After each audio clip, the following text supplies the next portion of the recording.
Welcome, one and all. Welcome wherever you may be. This is What on Earth is Happening. I'm your host, Mark Passio. We're broadcasting live right here on the Intel Hub News Network. My website, whatonearthishappening.com. The network's website, theintelhubnewsnetwork.com. Today is Tuesday, December 28th, 2010, and this is the last What on Earth is Happening show in the year of 2010. Next week I'll be coming to you from the year 2011.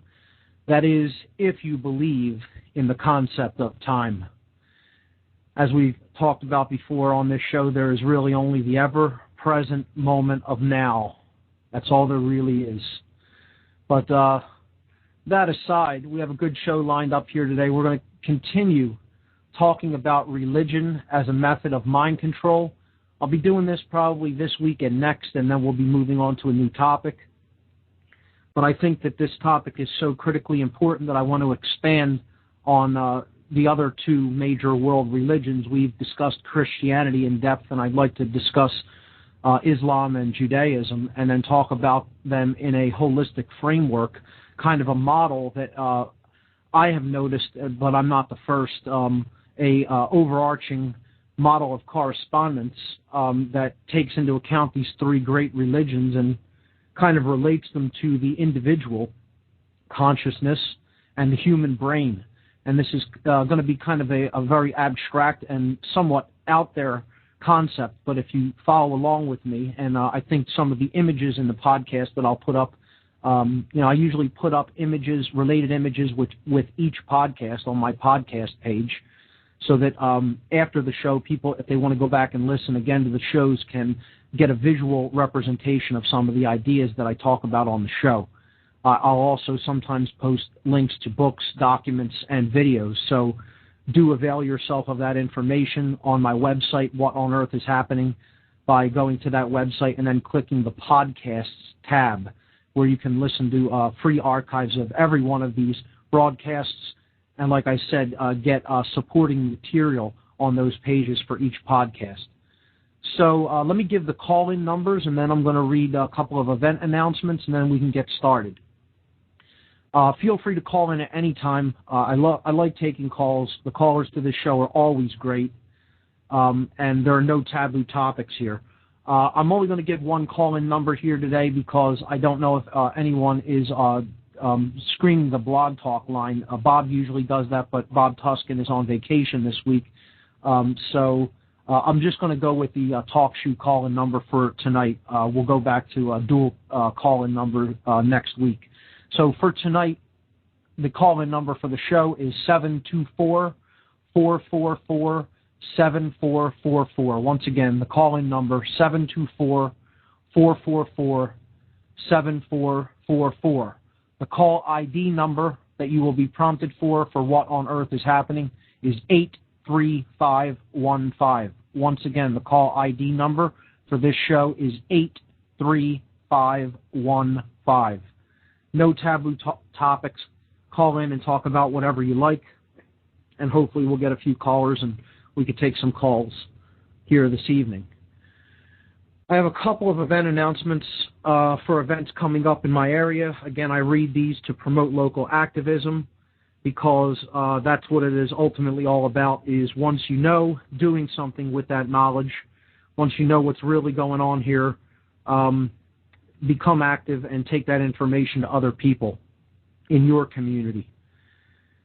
So, coming up next month at Germ Books and Gallery, Free Your Mind Conference Fundraiser number 3. This is the third fundraiser for the upcoming Free Your Mind Conference in April. This will be taking place Sunday, January 16th, 2011 at 2 o'clock p.m. The admission is $10 for two very special presentations by two of the co-hosts of the Free Your Mind Conference. One being myself, Mark Passio. I'll be presenting a brand new presentation that I've put together entitled Everything I Needed to Know in Life I Learned by Watching The Wizard of Oz. And this will be an exploration of the esoteric occult symbolism contained in the perennial classic movie The Wizard of Oz, of course, derived from the book by L. Frank Baum. Also, giving a special presentation, another co-host of the Free Your Mind Conference, Michael Austin Melton.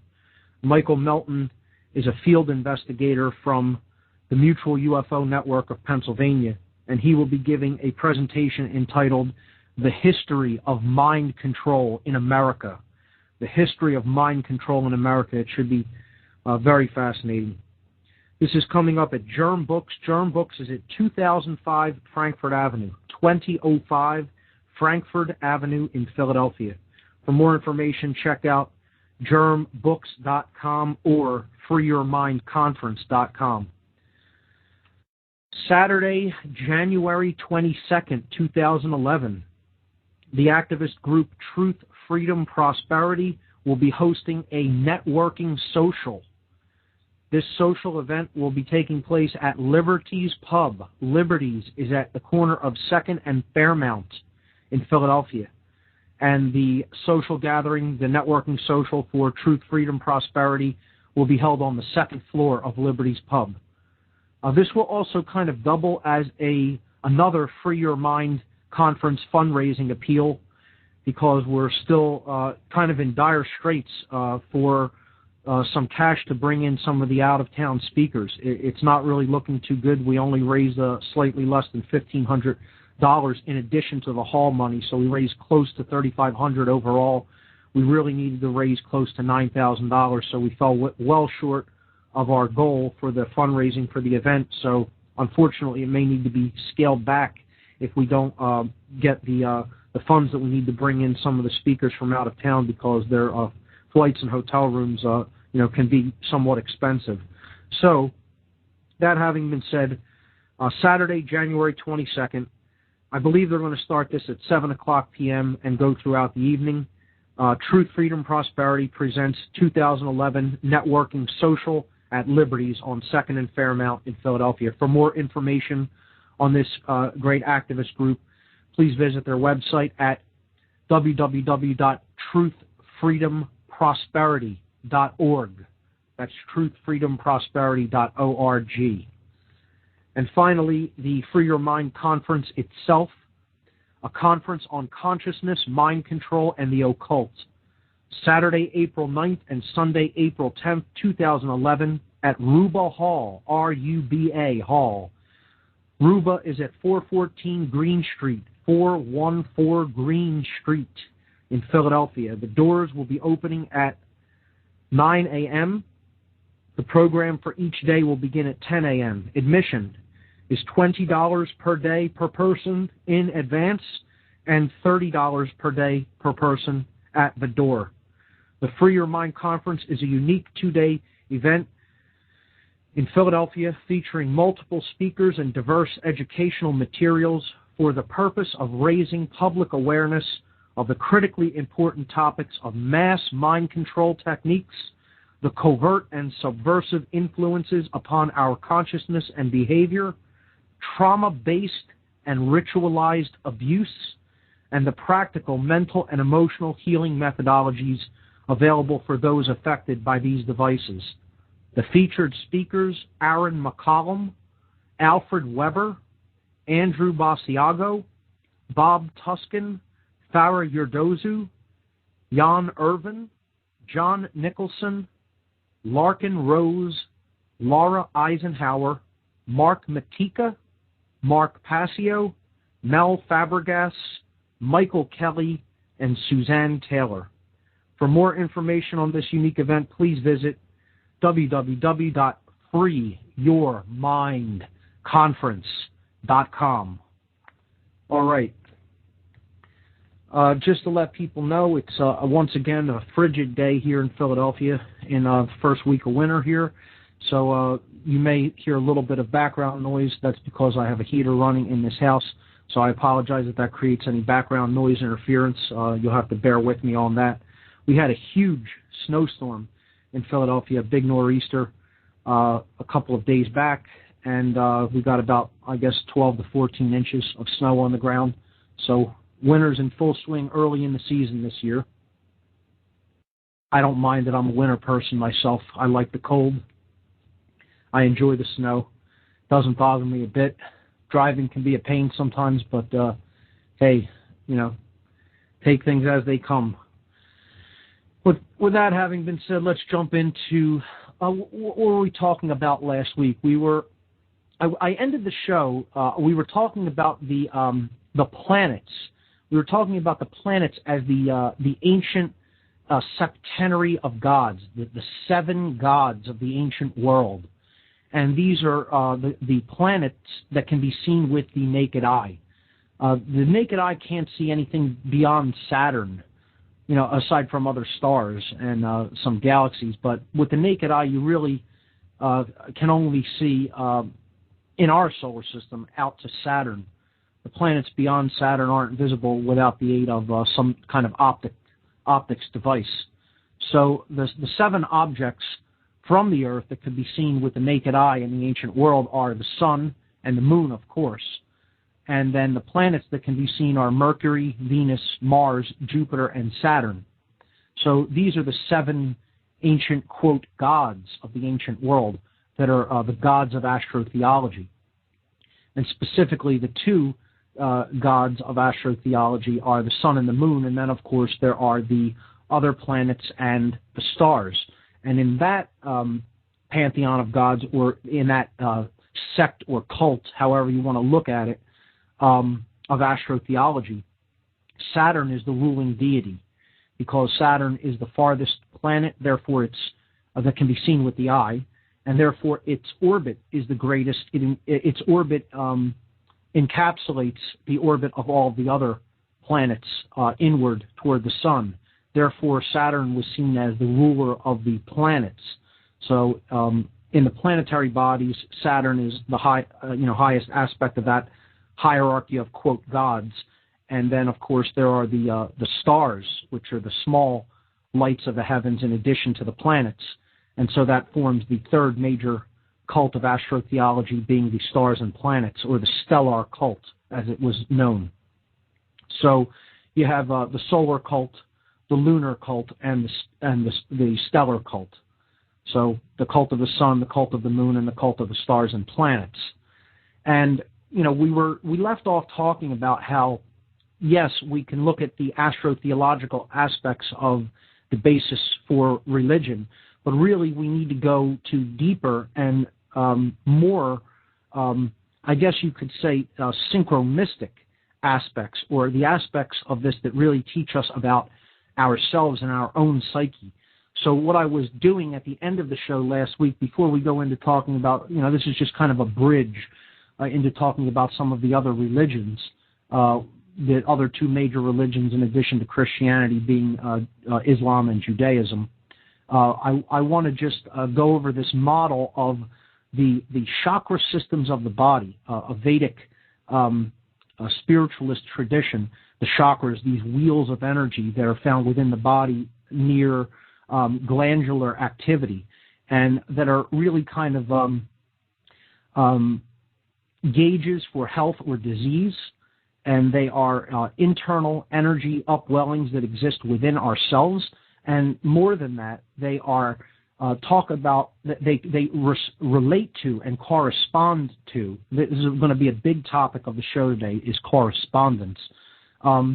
These correspond to different aspects of the personality. And what the really enlightened ancients were doing was not really worshiping these external planetary bodies as gods per se. This is what it may have devolved into, as any tradition sort of devolves from its original intent. But what they really understood is that these were aspects, symbolic aspects of fundamental aspects of the personality that exist within the self, within the human psyche. Just like we talked about Christianity, you have the external astrotheological story that is given to the masses, the exoteric story. And then, beneath that lies the esoteric astrotheological aspects of Christianity, which we discussed at length last week, the story of the sun and the houses of the zodiac, the helpers of the sun, the savior myth, that has been told throughout the ancient world, probably hundreds of times. I think I gave over 40 examples last week, and how it's passed down to us today as Christianity. But there's a deeper tradition that lies beneath that even, that gets to the heart of the matter and the truth that underlies different religious traditions, and that is always about the self. It is always about our psyche and our aspects of our true selves and what really our deeper motivations are as an individual and a species. And the ancients were really in touch with that, and they understood it well, and so they symbolized this through the symbolic deification of these planets as gods. But they understood that they weren't the actual gods, that this was symbolic. And, they didn't really worship the sun per se. Now, some of them did. I'm not going to say that wasn't happening, okay? I'm talking about the people who really came up with these original traditions and understood this to be just an aspect of the principle of correspondence, that the universe is self-similar across scales, okay? That which is above is like to that which is below, as it is stated in the Hermetic tradition, okay? That we live in a holistic, holographic reality in which the very small or the microcosm is a reflection of the macrocosm, or the very large, and vice versa. The very large is a reflection of the very small. The whole is contained within all of its parts, okay? And each part reflects the totality of the whole. It can be said a million different ways, but it generates the same basic holographic fractal principles that underlie reality, and that we are really now only rediscovering through quantum mechanics and other scientific fields of the modern day. So to go back to this model that I was starting to break down and outline last week, the Vedic chakra systems, okay, they, again, are about these energy upwellings within the body, but more than that, they're about different aspects of the self or the psyche. So we looked at the root chakra, okay, and this is what I corresponded to the planet Saturn. And there's an image up there on the last podcast on the page. I believe it was podcast 39. Tonight's show will be number 40. So if you go up to the site and you go to the podcast page, somewhere in the related images for podcast 39, you'll see an image of the planets. And then the next one after that, you'll see an image of the planets as the chakras of the body. So I'll start this over again today and lay out the planets in their correspondences to these chakras. I'll name the chakras, talk about the colors of them as well, because if you look at the image, you can see the related colors, okay? And, we can see how these will relate to different aspects of the self, okay? So Saturn in the ancient world was called the inhibitor or the disciplinarian. This corresponds to the root chakra. The root chakra in the Vedic tradition was called the Muladhara chakra. So the Muladhara chakra, as a matter of fact, when we get into talking about Judaism, I'm going to begin to break down some Kabbalistic knowledge from the tradition of Kabbalah. And I will do this to the best of my ability, to the extent that I have studied Kabbalah myself, because I think initiating people into this tradition is a very important thing to do, and a very important thing to help people to understand what this tradition was originally intended as. I've said in the past on the show that this section on religion was going to be sort of an introduction or an initiation into different occult schools of thought. And that is what we're going to start getting into when we talk about Judaism in particular, because I'm going to start, again, breaking down some of the Kabbalistic tradition. But I'll pick up this chakra correspondences when we come back after this break. You're listening to What on Earth is Happening right here on the Intel Hub News Network. We'll be right back, folks.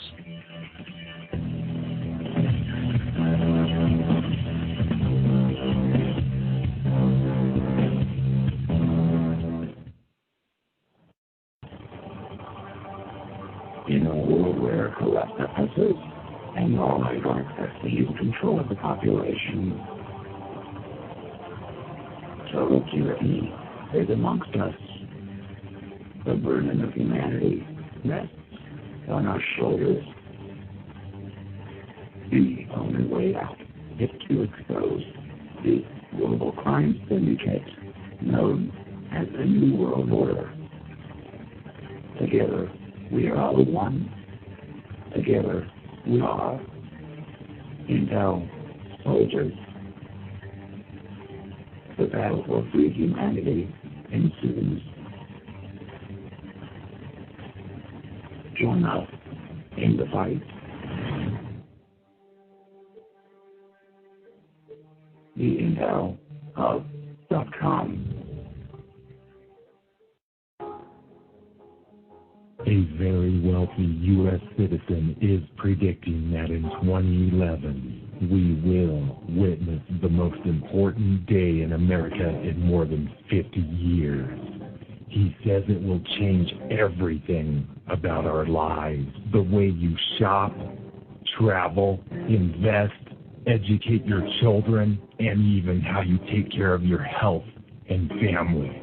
Now this man has made some outrageous predictions over the years, but the crazy part is he's usually right. You see, he predicted the collapse of GM, Fannie Mae, Freddie Mac, and America's biggest mall owner, General Growth Properties, a few years ago. In fact, Baronis called his work a dire prophecy.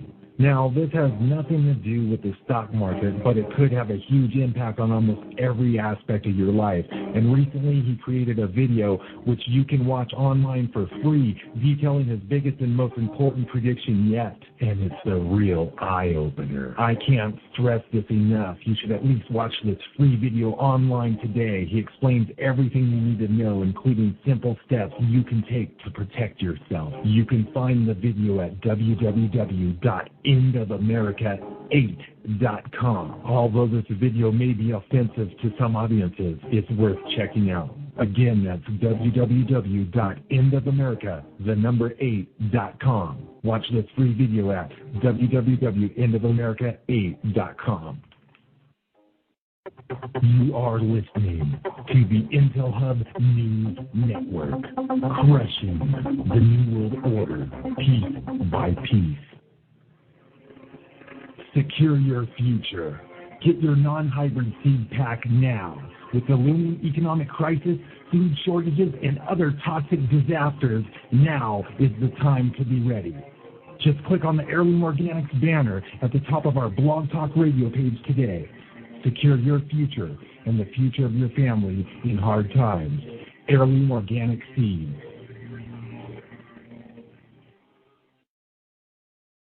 Join me, Joe Joseph, John Kane, and A.T. Griffith, Thursdays and Sunday evenings at 8 p.m. Eastern for Freedom Link Radio on the Intel Hub News Network.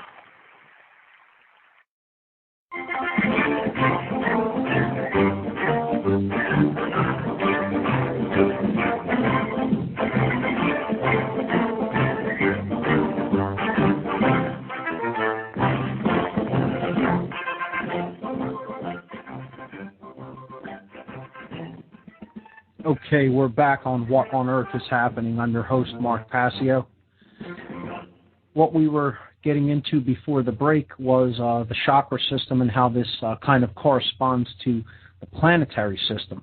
And this is a principle of correspondence as it is laid out in the Hermetic tradition, because we are all kind of a solar system in and of ourselves. We are a zodiac in and of ourselves. We're a galaxy in and of ourselves, and we're a universe in and of ourselves.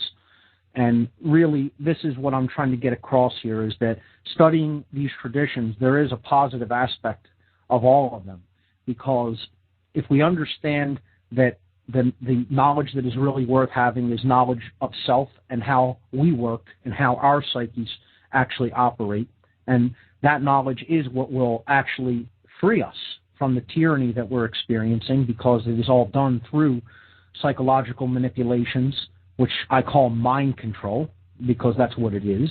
Okay? A lot of people don't like that term, tough. That's what it is. Deal with it. Okay? It's real. It's happening. It's ongoing. It's been going on since before you were born. And we need to come to terms with that. And the way to really get in touch with that knowledge in many cases is to study the occult and to study hidden systems of knowledge that are reserved basically for the initiated or the esoteric aspects of society.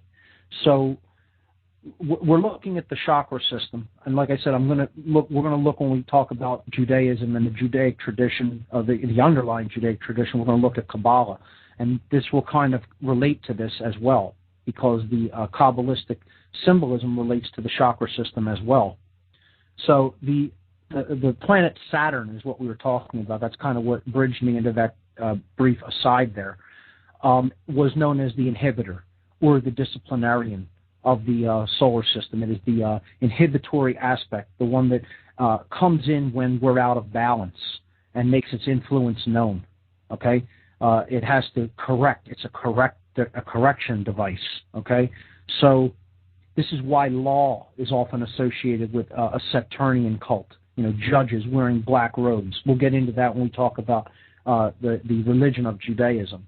But Saturn, again, looked at as the king of the planets, or the top of the hierarchy when it came to the planets, because it had the widest orbit, and so therein it contained all the other planets. But this idea relates to the base chakra of the body. Now, the base chakra is actually at the very root of the spinal column, the base of the spine, and this is traditionally associated with base consciousness or instinctual behavior. Okay, so this is fight or flight mode. This is actual combative consciousness. This is a very low state of awareness. A controller aspect, in other words, that which responds to something reactively or with a need to control. Okay, often with a need to straighten something out or set something right or correct course as well, but really not without too much direction there, just with a strong hand, very masculine energy. So this chakra is traditionally given the color red. Red is a correspondence to the left brain, as we've talked about before on the show when we talked about money. The red frequencies correlate to the left side of the brain. Okay, the male aspects of the personality. The masculine, I should say, aspects of the personality. This is yang energy. Yang energy in its full swing really takes place within the root chakra. This is tribal instincts. This is, caveman consciousness, let's call it, okay? The very base consciousness, all right? Domination, control, etc. And this is the lowest of this energy, yet there's a positive side to this. There's a positive side to this as well, because without some sort of a drive like that, there wouldn't be really any survival. Again, it's the fight or flight mechanism and its dominator aspects, but it's also the force to motivate you to physically stay alive, okay, and to live in the physical world, okay. Motor skills, the need for food, recognizing when you're under attack from the predators or you're in a dangerous environment. This is a necessary, although low, consciousness quality that exists within us. The idea is to continuously raise our energy upwards so that we rule ourselves through the higher aspects of the personality, the higher aspects of consciousness, the higher energies of the higher chakra systems, and we don't get trapped in the lower ones, which is what really we have done to ourselves collectively as a species. So the Muladhara chakra is traditionally colored red. Interestingly, its shape is a square, okay, a block or a regimented object. In Freemasonry, again, the square is, which this corresponds to, as well as Kabbalah, the square is a symbol of base consciousness as well, okay? Being a tool of a builder, a square, okay, a 90-degree angle, not really found in nature, and it represents base consciousness in Freemasonry. until it is turned around, okay? Or in other words, it is uprighted, so that we upright our base instincts and, then we leave the square and go toward the compasses, which is compassion and higher consciousness, or again, relating to the higher chakras. So Saturn relates to this chakra, and you see I put that at the base chakra of the image. Now we go forward to the next chakra, and we come to Jupiter.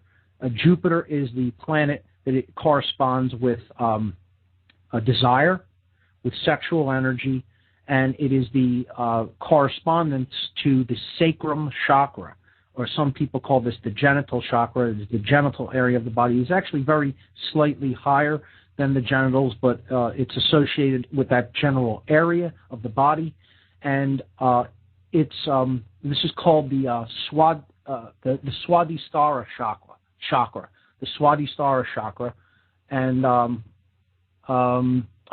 Swadhisthana chakra, and this is the shape that corresponds to this is a crescent moon. Okay, it's often a womb shape or an egg shape, something similar to that. The color that corresponds to this chakra is orange, and Jupiter, in fact, does actually have sort of an orange and yellowish tint to it, brownish, orangish, yellowish. Interesting correspondence there. But what this chakra represents and what the planet in general represents is desire. And again, that corresponds to sexual energy, of course, when it is in a lust aspect, but it also corresponds to the desire to want to know, the desire to want to improve oneself, the desire to want to gain or attain or aspire to higher levels of knowledge and development within the self. So this is kind of a positive influence, and it is a step up from the just base needs being met and survival-only mentality. So we really need to at least get to that before anything further unfolds toward our the higher levels of our nature. And this is often depicted as, the beginning of initiation, okay? The desire to want to start to learn about the personality, start to learn about the psyche, start to understand more about the self, okay? As was written in on the Delphic Oracle in Greece in their mystery tradition, know the self and you will know the universe and the gods. And this is what the planet Jupiter kind of begins to open up through initiation, through the wanting, the desire to go forward toward truth and out of pure base consciousness or animalistic consciousness. So that is the second chakra, and that would, in this solar system that we all carry within ourselves, that would correspond to the planet Jupiter or the sacrum chakra. Okay, so moving forward to the next planet inward, and the next chakra would be Mars. Mars is the god of war. Okay, Mars corresponds to the solar plexus chakra. The solar plexus being right near the diaphragm.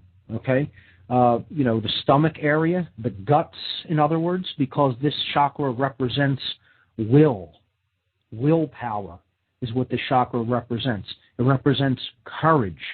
This chakra is called, in the Vedic tradition, the Manipura chakra, again corresponding with the solar plexus, and its color is yellow. And that's interesting because, when we lack courage, people say that we're yellow. This is a phrase that we generally reserve for people who are cowardly or don't have guts or don't have will, okay, don't have courage. So interesting how the language reflects some of this. And, Mars is the god of war, okay, the god of,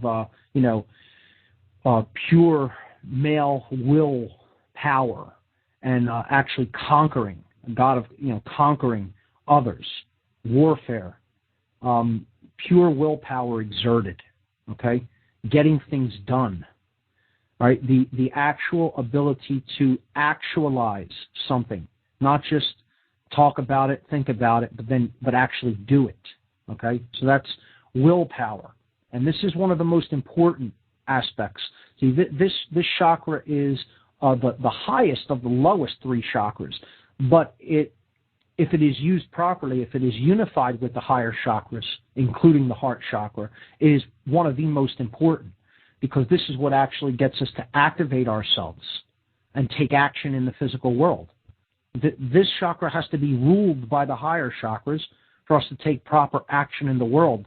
But still, it is a quite important aspect of the self, because we can think all we want about what we know to be true.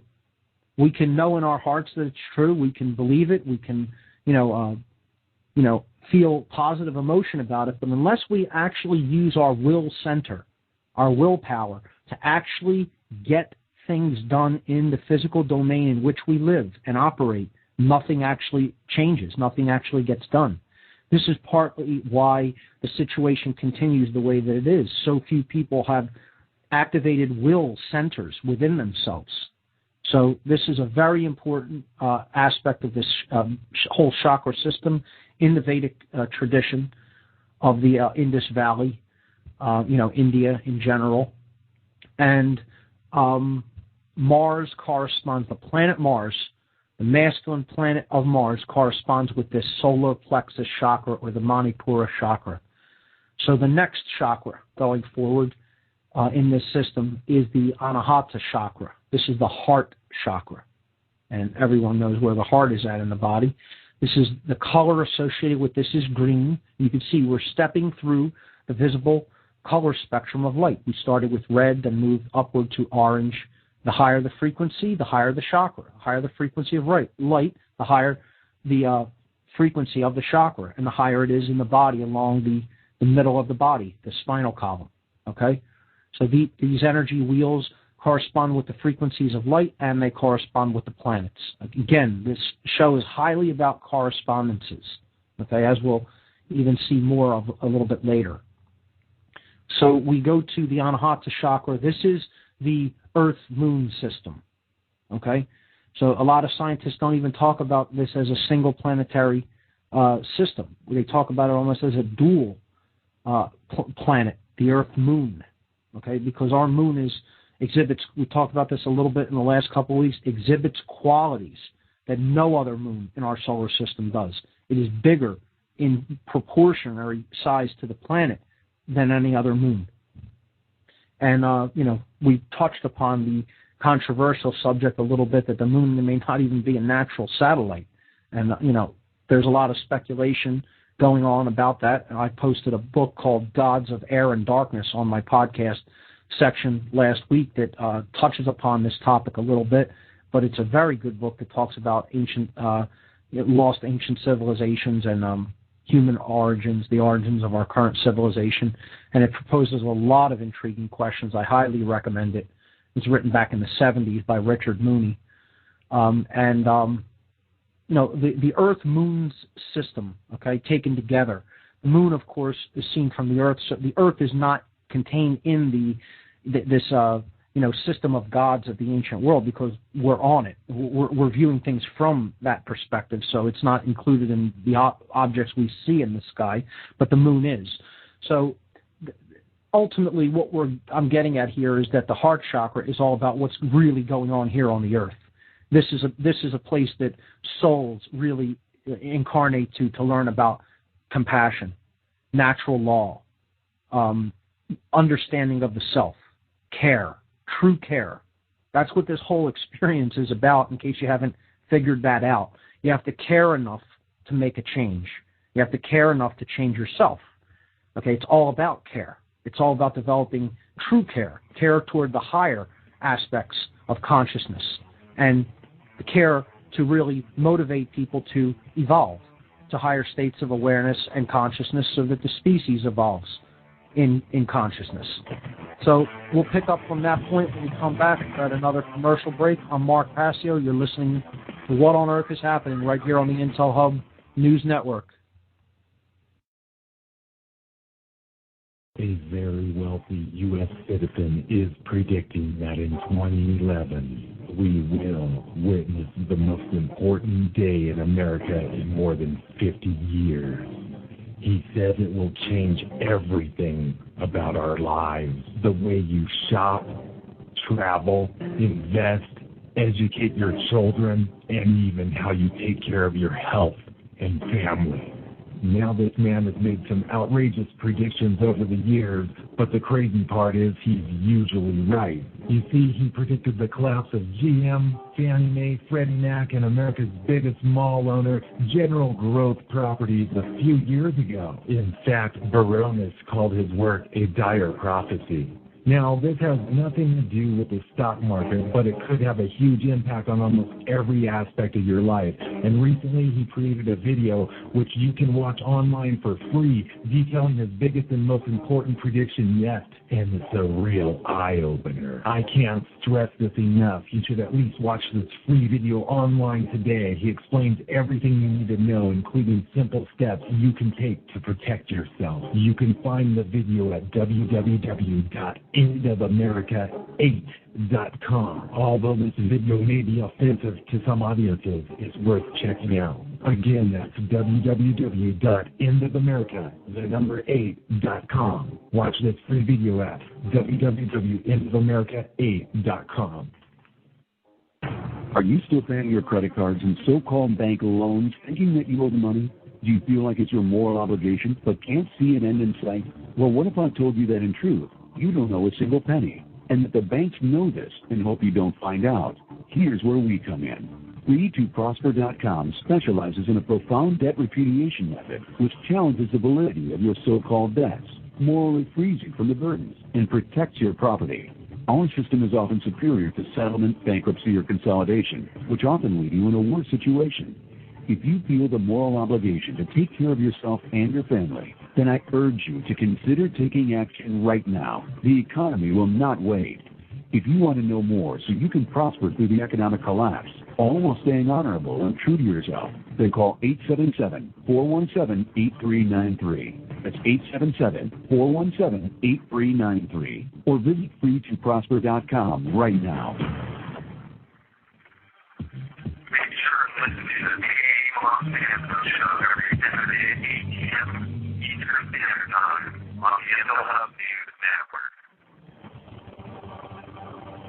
In a world where there are corrupt efforts and all ongoing seize control of the population,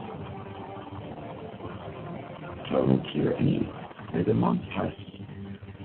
The burden of humanity rests on our shoulders.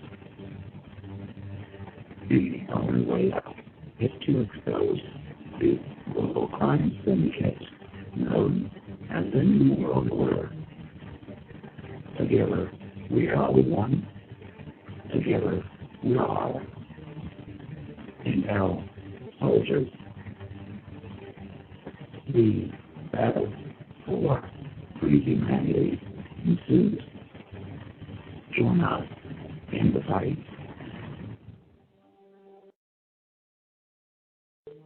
TheEndoHub.com.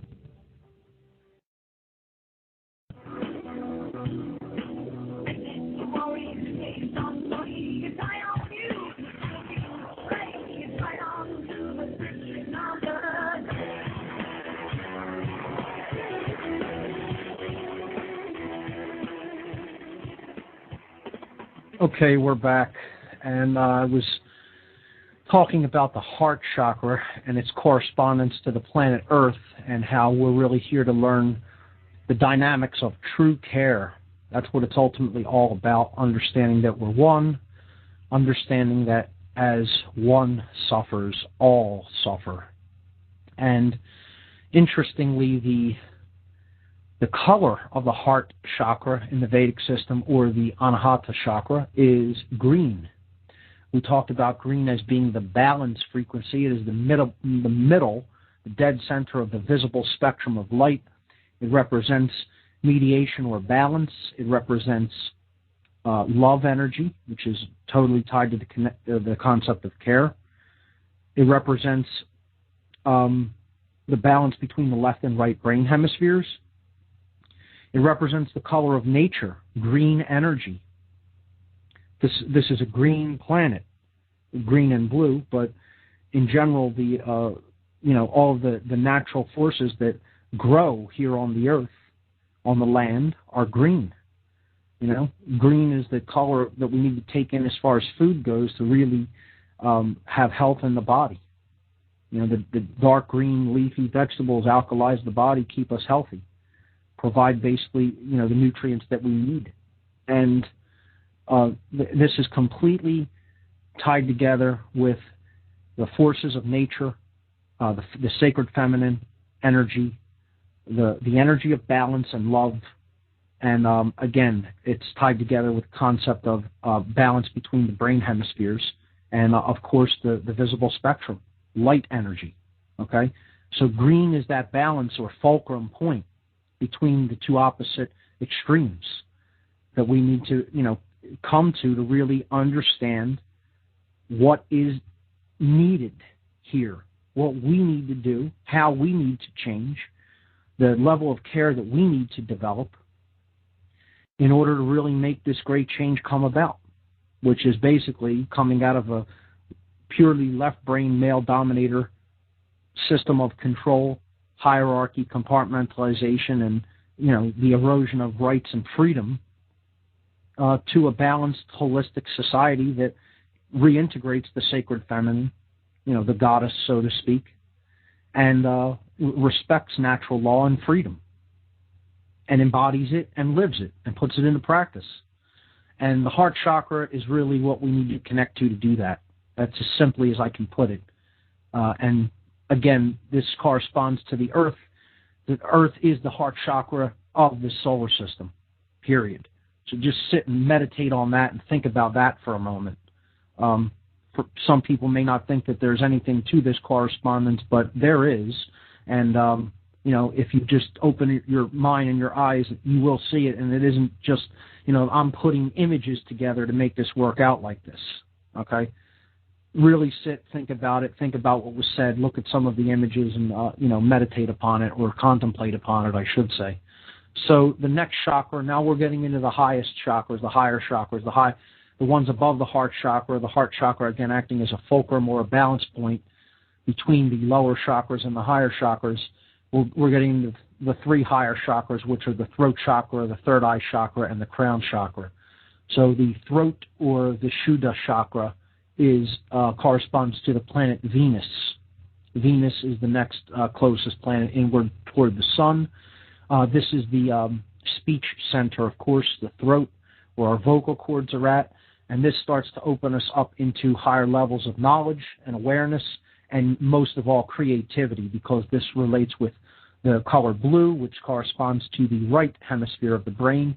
And this is about how we use our voice. This is about what do we talk about. It's what kind of things concern us in our mind, so then we actually express that through our words. Do we do it in a way that is, frivolous, that is vain, that is, vapid, that, is concerned with absolute nonsense and things that don't really matter? Are we talking all day about sports and celebrity gossip, gossiping about our friends and, things like that? Or are we really trying to get messages across to people that matter, that are about what's really going on, that are about what's really going on within us, And I mean as a whole, as a people within us, okay? It's so important what we use our voice to do. It's so important that we care enough to use our voice. And so many people know what's going on and don't talk. There are people out there who know exactly what is up and what is taking place, and yet they don't activate themselves through the heart chakra to make their way into that let's talk about this, aspect, the throat chakra. This was the case with myself only years ago. I sat on so much of what I knew to be the case for years. For years. I was involved in the dark occult, knew what was basically being done, didn't have the full picture, but knew enough to start speaking out about it. Okay? And I didn't for years because I wanted corroboration from many different sources. I was insecure. I was too insecure in my knowledge to say, oh, if I put this out there, maybe I'm wrong. Maybe I won't be. I'll be ridiculed. Maybe I'll be doing more damage than good by putting this information out. Now I almost look back and want to kick myself for not speaking out earlier because, I'm not sure whether we're too late now sometimes. But the point I'm trying to make here, and I've told the story before on the show. I went down to a meeting in Virginia. On I think it was on the topic of the Mayan. It was on the topic of the Mayan calendar, actually. Yes, it was. And a woman at this meeting said, there's so much knowledge you're carrying with you. What are you doing with it? Are you speaking this back out into the world to try to enlighten other people? And I said, no. And she said, what makes you think you're allowed to do that with the kind of knowledge you're carrying? She said, you need to have an outlet for this, like a release valve, pressure release valve, or you're going to do harm to yourself. And what makes you think that you're even allowed to sit on this kind of information and not put it back out there into the world to help others? That you'd be doing wrong by not doing it. And, I sat and thought about that for a while, and that's kind of what spurred me on to even start doing my presentations, led to this show and all the other activities I'm involved with. So,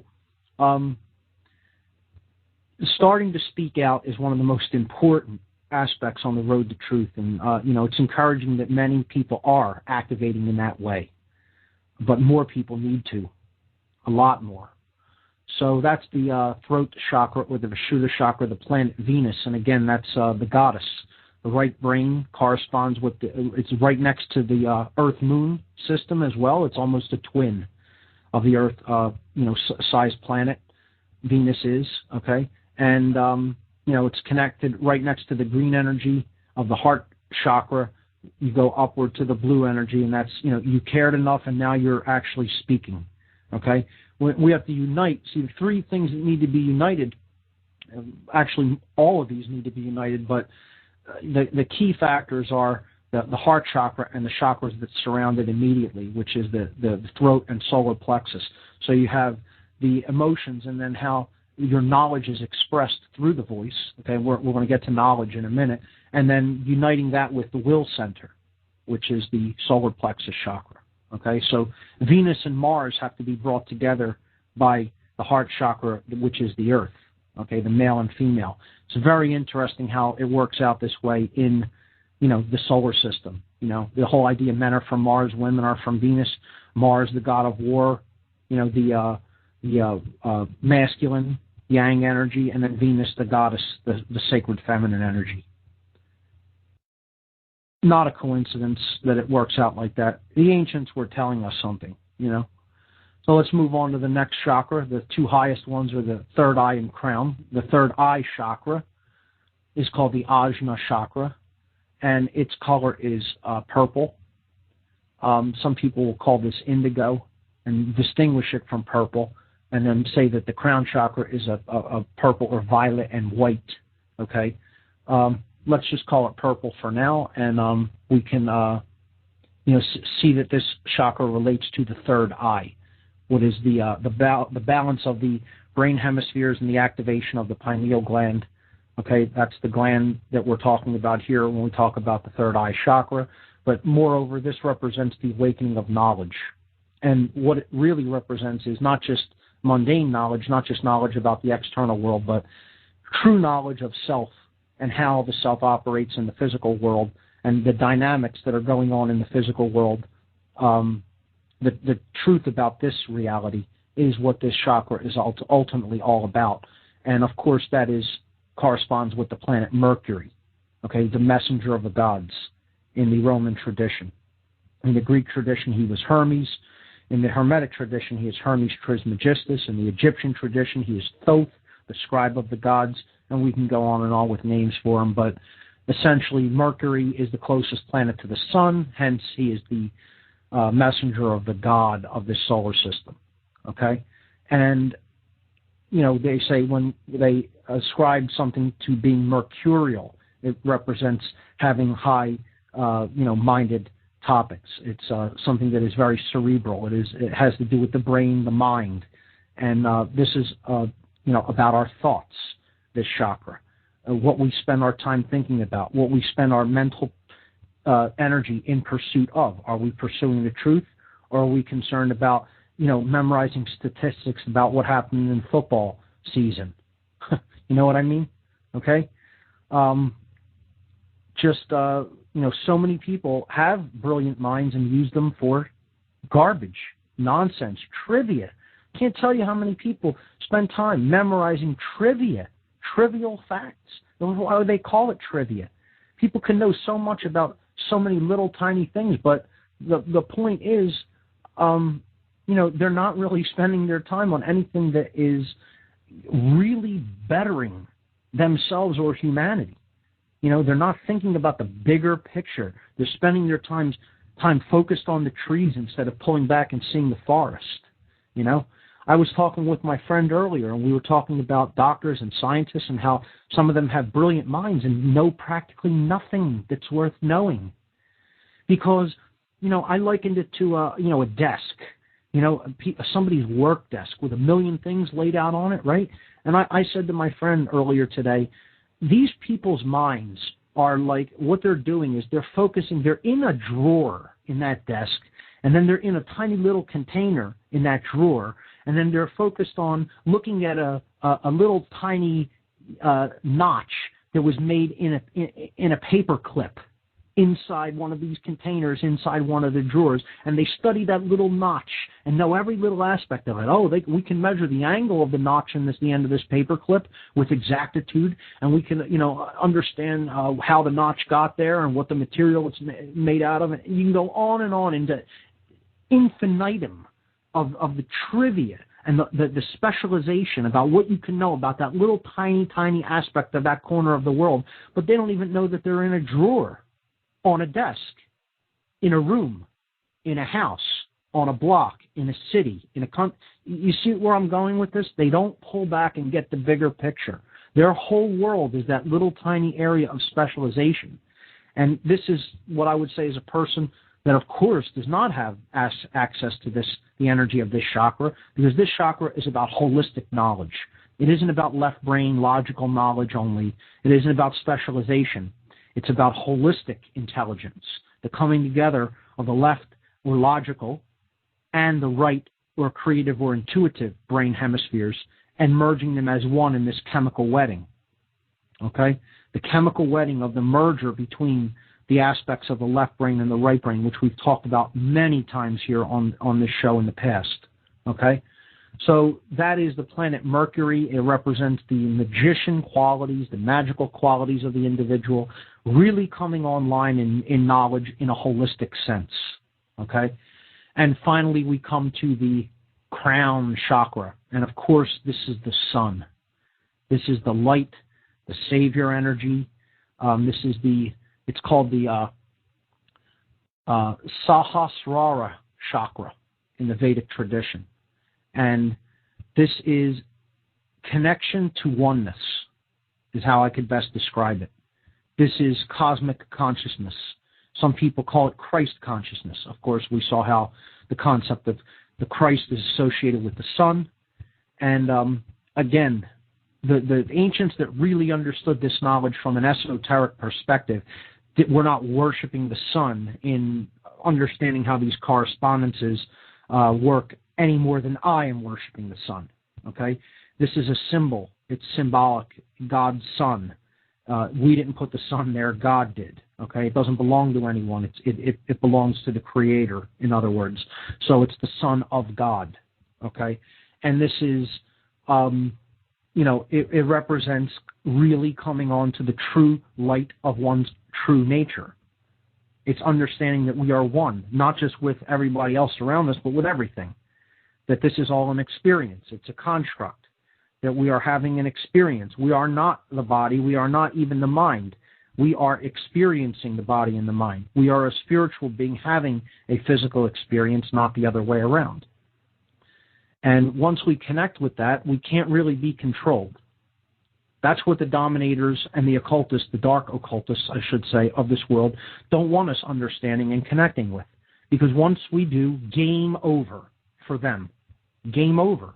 Because everything that is perpetuating this system, every body, every individual that continues to perpetuate their male dominator nonsense system, okay, their complete crap BS system that they've set up and people believe in and support and hold up like their life depends on it, is dependent upon one thing and one thing only, and that is identification with the body as the self. We've talked about this many, many times when we talked about the barriers to the realization of the true self, the 5 sense illusion, okay? Ego identification. Staying trapped in physical-only consciousness, left brain-only consciousness, and identification with the ego, or the roles that we play in life, and believing that they are us, instead of what we are, which is infinite consciousness having an experience in the physical domain, period. And that's done to evolve the spirit to higher states of awareness. That's why we basically come into this domain, where we do the work. And that's that understanding. That's really knowing it, not just saying it, not just repeating it, but knowing it within us. That's really the activation of that crown chakra.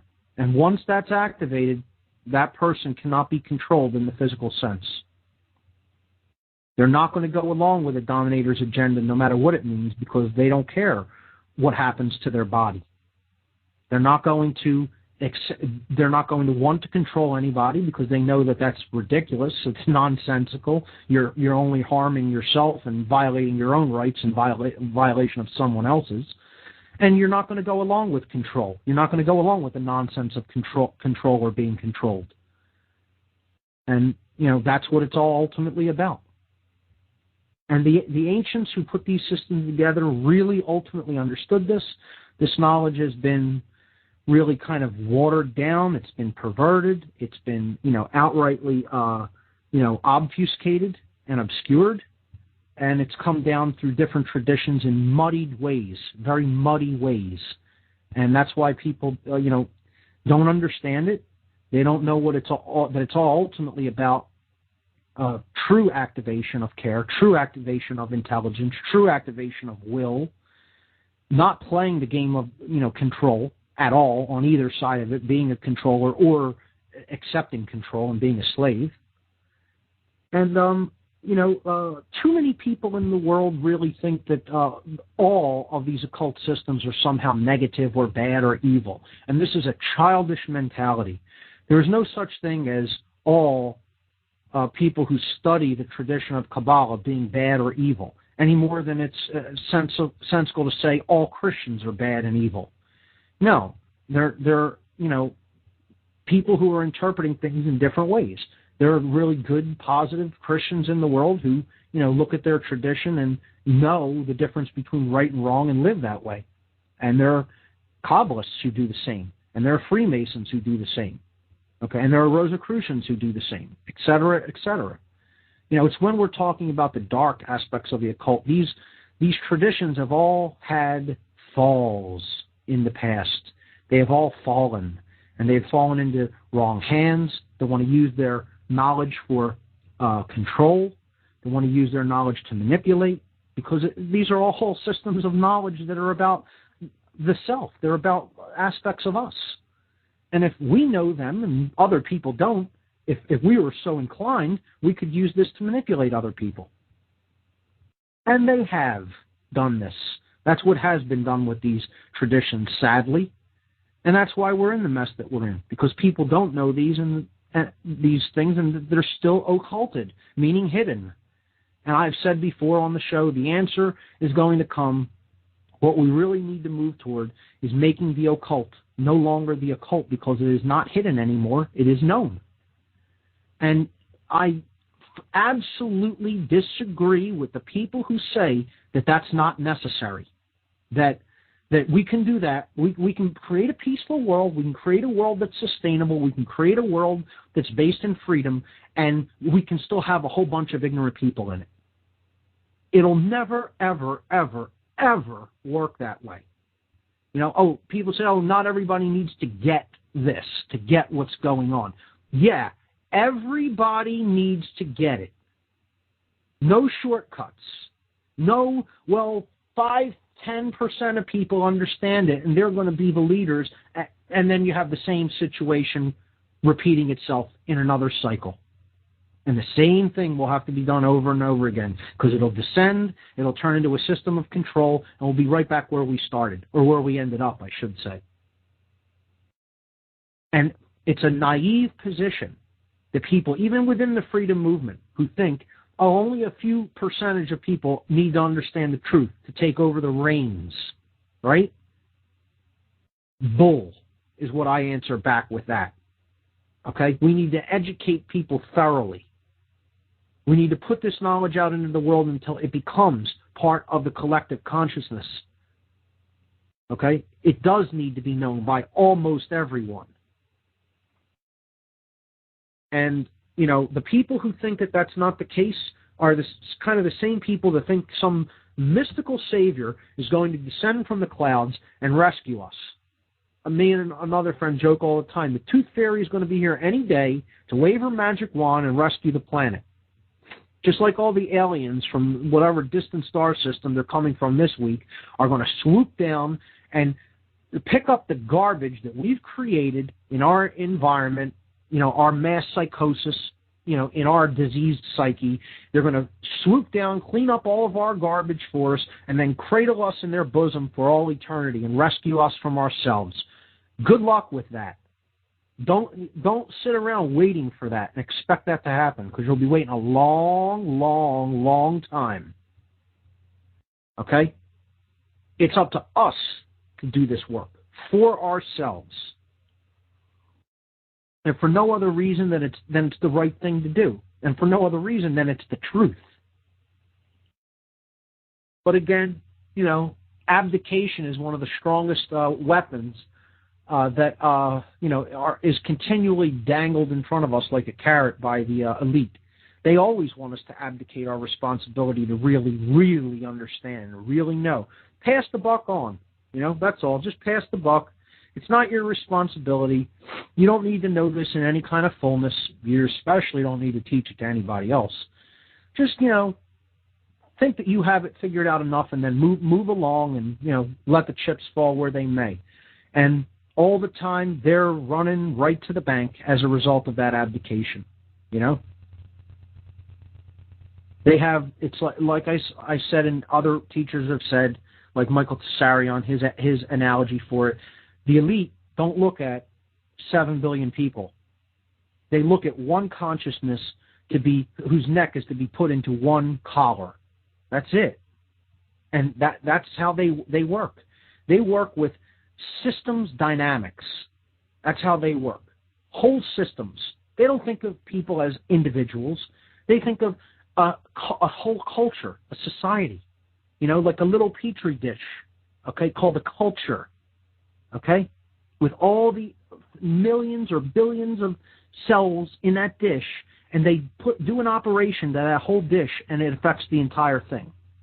That's how these elite think. They don't think in terms of, I'm a unique individual, special person with my own unique talents, abilities, and, aspects of my psyche and personality. No. It's 7 billion is one consciousness to be controlled. That's it. And that's, again, people don't want to hear it, but that's part of the reason they're so successful. They think in terms of systems dynamics, and we don't. Meaning the bulk of humanity. And that's why they can pretty much have our way with us, because we are not evolved thinkers, and they are. And, I'm not picking up for them or, trying to say that, I like what they're doing in any way, but I have respect for, the enemy or, the other opponent playing on the other side of the chessboard, kicking our ass, pretty much. I have respect for it because they know all of this information. You think the elite don't understand these aspects of the self? They know them with totality, with perfection. They couldn't do what they do unless they knew this. And, again, I'm just going to respond one more time to people who say, well, the bulk of humanity doesn't need to understand this. You're crazy if that's what you think. You're crazy. That's all I can say about it, because there are no shortcuts in this game. There are no shortcuts when it comes to self-knowledge. People have to actually do the work for themselves because they cared enough to do it, period, the end. So that's all I'll say about that, and that kind of concludes the, correspondence aspect of what I was trying to do with the chakras and the planets. And I think that's a kind of a valuable exercise, and it's a good meditation to go through, or it's not even really a meditation. It's a good contemplation. I don't know if I ever talked about the 3 modes of thought, but that's kind of a good thing to understand in looking at religion as well, because our society engages in 2 basic modes of mental activity. Primarily, it engages in one, which is concentration. This is active, alert thought. Okay? And now I'm segueing into this from the breakdown of the chakra systems in correlation to the planets, because again, I'm saying you don't even want to meditate upon this if you want to do this as kind of like an exercise to look at these different aspects of the self and see these correspondences with the colors and the planets, etc. You want to contemplate on it, and there's a big difference. So the first mode of human thought that I was alluding to is concentration. This is active, alert thought, left brain thought. But this is important for people who are primarily right-brained and don't want to engage in the masculine consciousness. There's a lot of people who are imbalanced toward the right brain. They're the spiritual type. I don't even want to use the word spiritual type. The New Age type, which we talked about, the New Age movement. Okay, the New Age type never really wants to engage with actual, tangible things that are done on the earth, on the ground floor, okay? Actually doing work on the game board floor, okay? With knowledge that is gained from higher up. Meaning, we look at the whole game as a big chess game that's being played between the forces of light and dark. And if you're going to actually move the pieces on the board, you need to exercise the will to move the pieces. You can't sit there and go, oh, I know all this knowledge of how things work at higher levels, but I don't want to soil myself by having to touch that piece on that board. And then the dark occultist comes in, swoops down on the board, makes a few moves, and checkmates you. Okay? And that's what's really happening. So we need to understand that concentration, while it is the predominant mode of thought in the world, and that's, sometimes can be not good because people never engage in anything else but left brain thought. That's part of what's keeping us in this manufactured reality. Nobody's engaging the feminine aspects of thought, the intuitive and creative aspects of our consciousness. But when we are too right brain, it can be damaging as well, and we can't really get anything done. We drift in this hazy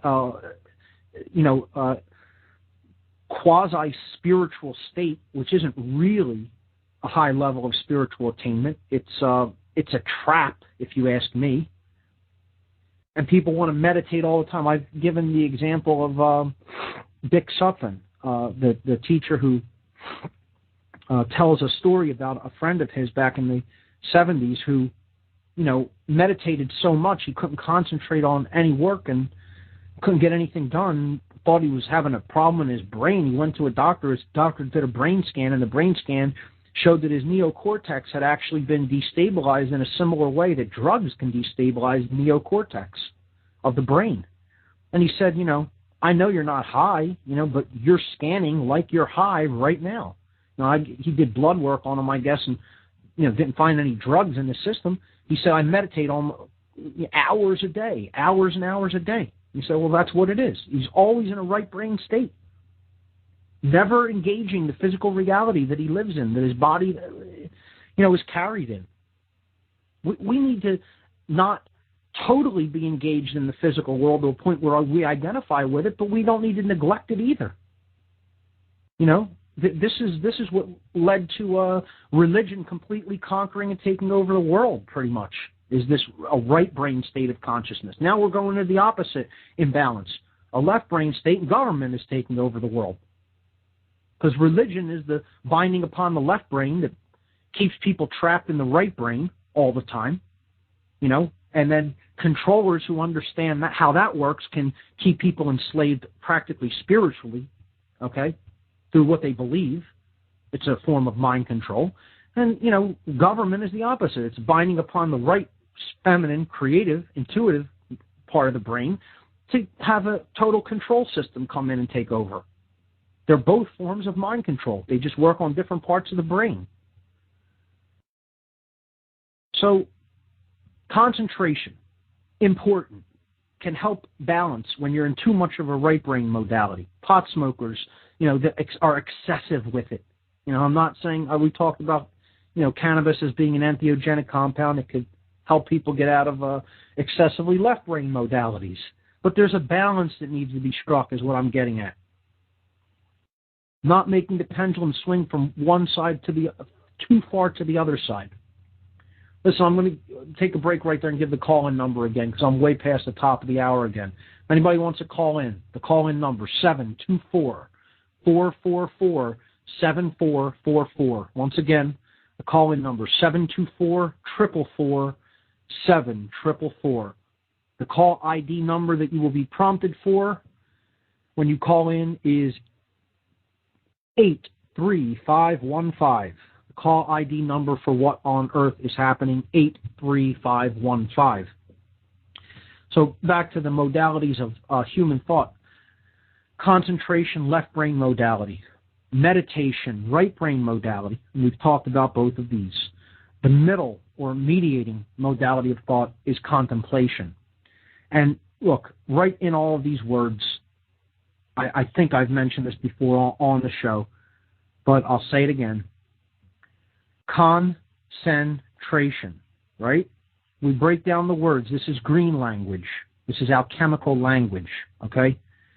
We've talked about green language. You only really see it if the consciousness is attuned to the green frequency. It's not red, it's not blue, it's not left brain, it's not right brain.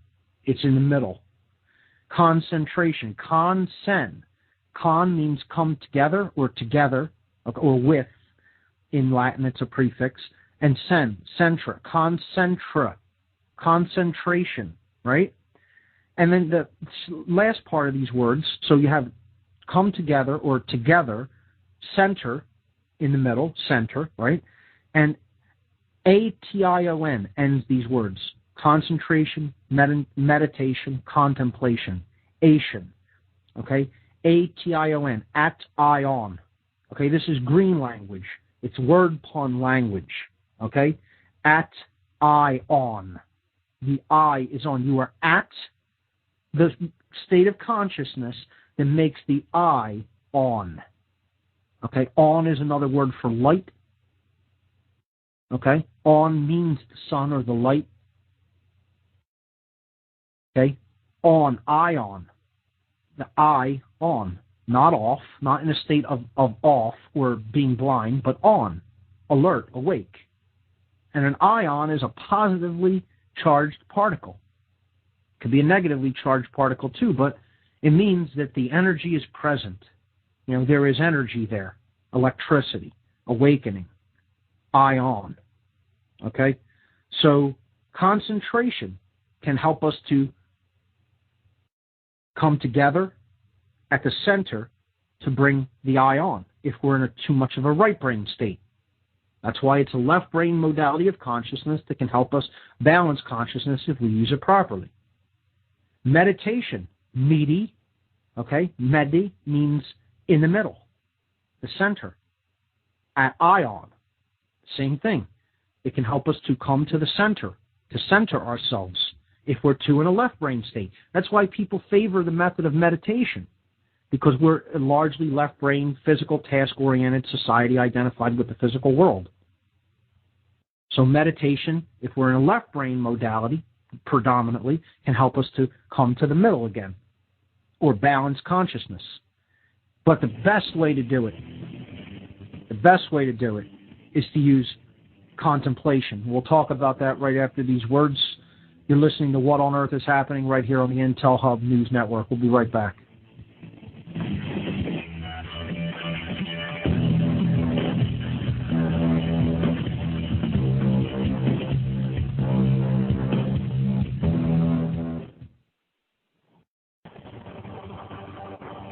In a world where corrupt officers and laws are in control of the population,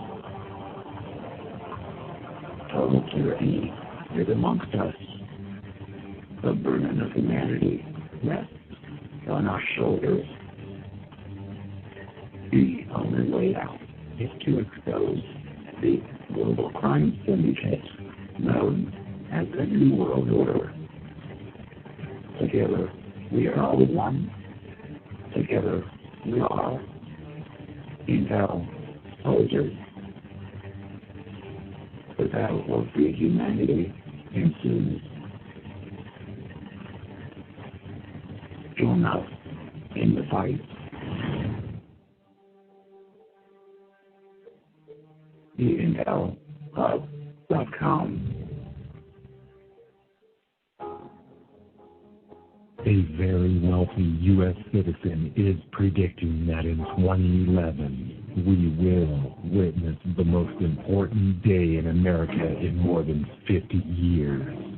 He said it will change everything about our lives. The way you shop, travel, invest, educate your children, and even how you take care of your health and family.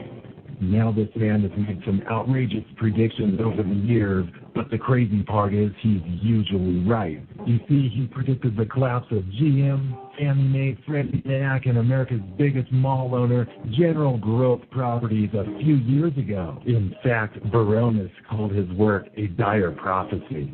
Now, this has nothing to do with the stock market, but it could have a huge impact on almost every aspect of your life. And recently, he created a video which you can watch online for free, detailing his biggest and most important prediction yet. And it's a real eye-opener. I can't stress this enough. You should at least watch this free video online today. He explains everything you need to know, including simple steps you can take to protect yourself. You can find the video at www.endofamerica8.com. Although this video may be offensive to some audiences, it's worth checking out.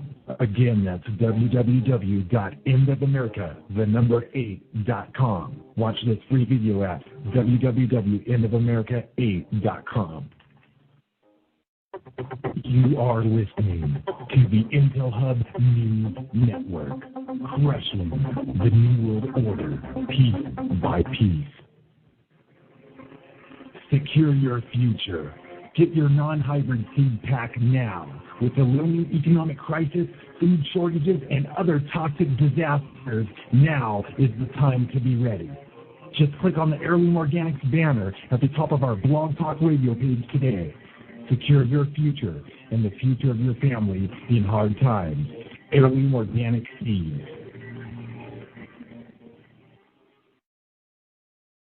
Join me, Joe Joseph, John King, and A.C. Griffith, Thursdays and Sunday evenings at 8 p.m. Eastern for Freedom Link Radio on the Intel Hub News Network.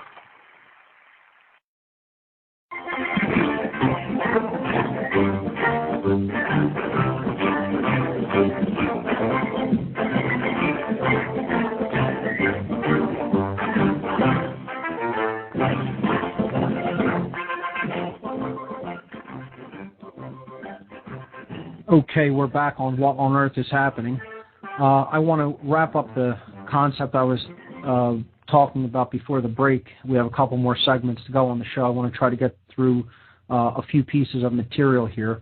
I had gotten to the point where I was talking about the three modes of consciousness: concentration, which can assist in balancing right brain imbalanced consciousness, because it's a left brain modality; meditation, which can assist in balancing left brain dominant consciousness, because it's a right brain modality of thought, actually quieting the thoughts so that we can come to a place of balance for those who are too left-brained.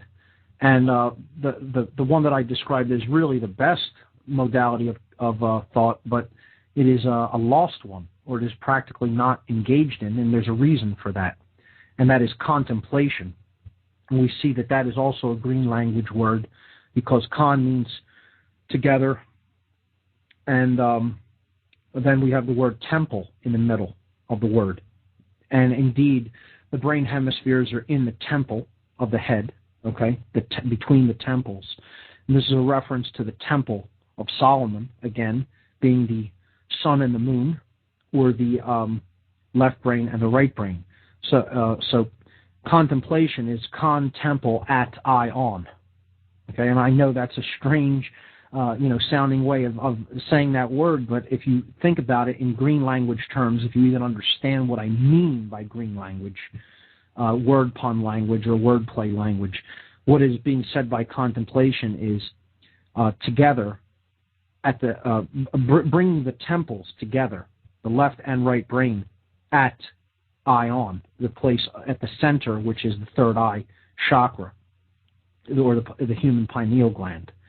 This is one of the best ways of activating the balance between the hemispheres of the brain across the corpus callosum, the bridge which actually ties these two brain hemispheres together and passes information back and forth between the two, because it is a form of daydreaming. It is a form of active yet imaginary thought simultaneously. It engages both brain hemispheres. Okay, and this is why it is so heavily discouraged. People discourage daydreaming in just about anything. Okay, it's like a taboo. It is something that is not to be done. It's like a forbidden thing in our society, and there's a reason for that, because daydreaming engages both brain hemispheres equally. Again, it is active, and yet it is creative and imaginary simultaneously. So you're using both hemispheres of the brain when you do it, when you contemplate upon something. Not deeply concentrating on it, yet not meditating or quieting thought completely, but actually actively engaging it, but in a creative way. And that's what this society doesn't want anyone doing. And that's the lost mode of thought, or the lost mode of prayer, some people actually call it.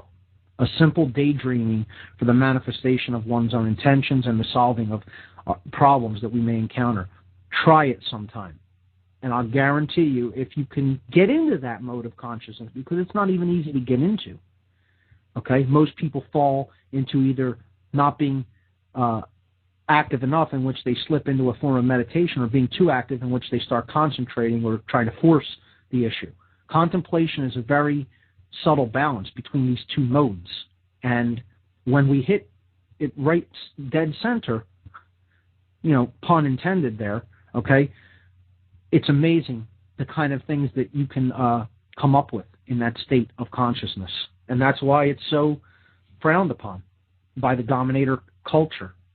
So the modes of thought, again, that's also connected with religion in many ways, because, it is about the manifestation of what we want to see happen and how we want to change ourselves, and people have called that prayer.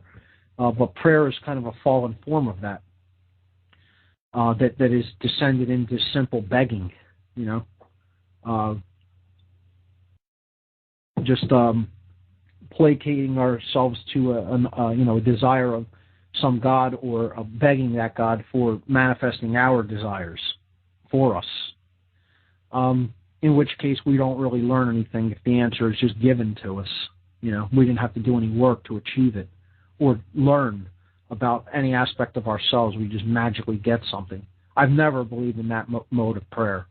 But actively engaging in something like a contemplation makes a lot more sense to me anyway. But I want to talk about the other religions. We talked about Christianity last week. Briefly, I want to discuss Islam and Judaism as the other astrotheological cults of the ancient world, and how these fit into a model that I have noticed, and many other people have noticed, of this correspondence principle that I've been talking about all night, when it comes to the earth itself as a living, holistic, dynamic system that we're all a part of. And it's kind of controversial. It's kind of something that people have a hard time seeing, or when they even do hear it, reject it outright. You know, they just think it's nonsense, and I'm going to put it out there anyway. I don't really care. I see the correspondences in this. I think it's powerful when we see the correspondences in this model that I'm going to mention. Hopefully I can get to it by the end of the show tonight, but think of it as you will. Believe it, don't believe it. You know, I say, you know, don't believe anything. You know, if you see the correspondence in it and you value this model, you know, maybe try to relate it to somebody else. But, you know, if you think it's nonsense, you're within your free will right to think that way. But I see something in, you know, recognize a pattern in how the religions of the world have played out in the modern era, and the geographic positioning of the concentrations of these, and you know, other things that I'm going to get into when I talk about this Earth brain model. But briefly on Islam. Islam is the lunar astrotheological cult, as we saw that Christianity was the solar cult of the ancient world, handed down to us today as a modern religion. Islam is a lunar cult based on the goddess principle, or the moon, okay? And its symbol is a crescent moon and star, okay? That's telling right there, in that the main symbol, again, the main symbol for Christianity is the cross. And we saw how that's actually the cross of the zodiac, which the sun is placed upon, and then the story of the sun's trek in the zodiac was patterned around that cross, or the quadrant, the four quadrants or quartering of the zodiac wheel. The Islamic religion is based on the moon, or lunar cult, but also, as I said when we talked about the story of Isis, Horus, and Osiris in the Egyptian tradition, the sacred feminine goddess of the ancient world, as she was worshipped in the cultures and cosmologies of the ancient world, was also patterned after the galaxy itself, not just the moon, but it was the moon, the night sky with the stars, you know, in their manifestation, you know, at night. Okay, so the full, again, we saw Mary's image with the dark cloak with the night sky stars embedded in it. Okay, but and this is Isis, because this equates to Isis in the Egyptian tradition, because it's not just the moon goddess. That's not just what the goddess represented, or what Isis in particular represented.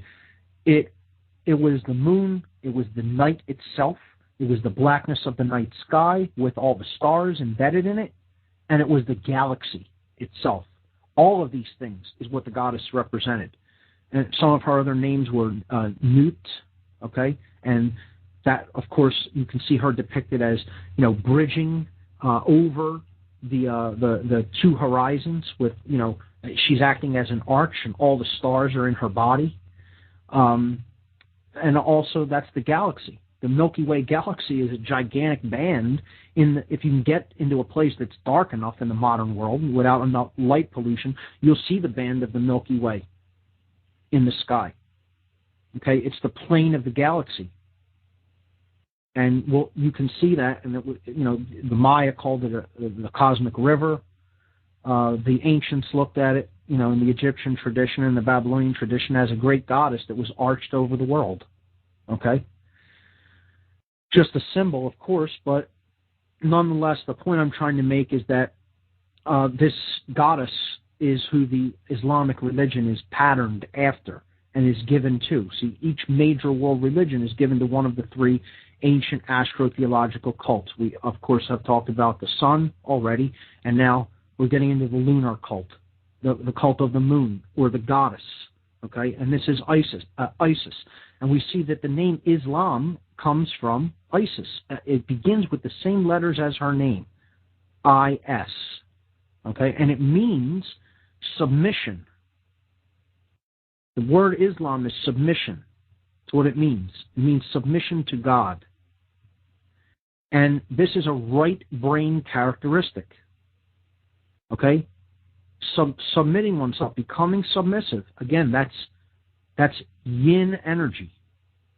It's the passive energy, the dark aspect, not dark in the sense of vile or evil, but dark in the sense of it is not the active solar quality, the masculine quality. This is the lunar night equivalent, okay, passive, non-active energy of yin energy or goddess energy, okay? So Islam is, some of its traditions actually pattern themselves after the worship of the goddess and the galaxy. In addition to its symbol being the symbol of the moon in its crescent aspect, which again we talked about in the Babylonian tradition, Semiramis, the goddess, her name was Semiramis, was considered, a dove, sometimes depicted as an owl, but definitely looked at as a dove. Okay? Again, the dove is the moon in its crescent aspect, making its trek across the sky, just like Horus in his, aspect as a golden falcon or hawk, as the sun, making his trek across the sky as a huge bird. Again, it's purely symbolic. They didn't really think a dove was going across the sky or a falcon was going across the sky, and that's what the sun and the moon were. These are symbols. They depicted them symbolically. So I've said on this show when we talked about time, one of the central rituals of Islam is the journey to Mecca, the pilgrimage to Mecca that serious adherents to the Islamic faith make. And when they go there, they have to strip of their clothing and wear a simple white robe. And there's a reason that it's white. And they go to the center at Mecca, which there's a large black box. Okay? If you type in the Kaaba at Mecca, this is the center of the Islamic religion. Okay? And it's this huge black draped building that's cubical that all the adherents of Islam, when they make this pilgrimage, make revolutions around in their white robes. You can see many pictures of this, videos of it, around this black central cube. Now that's a strange depiction right there. However, it's very telling once you understand the astrotheological basis of the religion as the religion of the moon or the goddess or the galaxy and the night sky with all of the stars embedded in it. And again, I just went through the whole idea that each of us is a solar system or a star, a sun, carrying these different planets, the septenary of the body, which is the chakra system.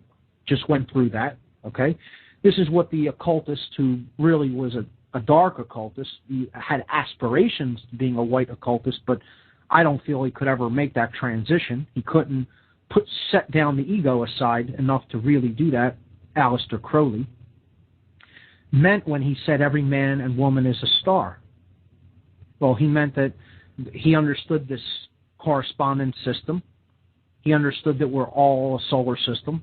He understood, how this, religion was actually viewing people. But it's a debasement of it, because they're symbolically making them, they're not really understanding that. They're symbolically making them just dress in a white robe and act as a star to go around the center of the galaxy. That this black cube at Mecca, the Kaaba, representing the supermassive galactic black hole at the center of our Milky Way galaxy, which is a classical depiction of how Ma'at was viewed in the Egyptian tradition. The goddess of the night sky with all of the stars embedded in it. Ma'at's sons. This is where the word Mason comes from. Mason. The sons of Ma'at. the Egyptian goddess of the night sky and galaxy. The stars, the suns, okay, or stars, the lights, the points of light of the stellar tradition, okay, the stars in the night sky, and they are Ma'at's sons. Ma'at being the galaxy or the fabric of space herself, traditionally called Nut in older Egyptian traditions, Isis in newer ones. This is the basic underlying tradition that underlies Islam. It is given, this is one of the modern religions that is given to one of the three cults of the ancient world, the astrotheological cults of the ancient world, and this one happens to be patterned after the moon or galactic goddess, and it's right there in their rituals. So I'll probably post a video of the celebration around and rotation of the Islamic faithful around the Kaaba stone at Mecca, the Kaaba building, I should say, at Mecca. So, tons of correspondence is there to look into as far as astrotheology is concerned. The Judaic tradition, okay? So Judaism, this is really the mother tradition of both Christianity and Islam. Okay, it is older than both of them. And as we're going to see, and I'm going to spend a great amount of time, probably the whole show next week, talking about the Kabbalistic tradition, Kabbalah, and how it is the root of Judaism. And Judaism is sort of a fallen version of it, and how to really understand Kabbalah is also to understand the self, and how that has a dark tradition to it as well. Again, all of these occult schools have a light and a dark side. We have to become more mature in our understanding that these traditions can help to enlighten ourselves, enlighten us, and help us to enlighten others, or they can be used to manipulate and control. It is just information. It is how it is used that determines its outcome. Okay? We can't get into the idea that all Freemasons are evil people. All people who study Islam are evil people. All people who study Judaism are evil people. All people who practice Kabbalah are evil people. It doesn't work that way. That's a simpleton's viewpoint of any aspect of the world. Okay? Now, we can talk about,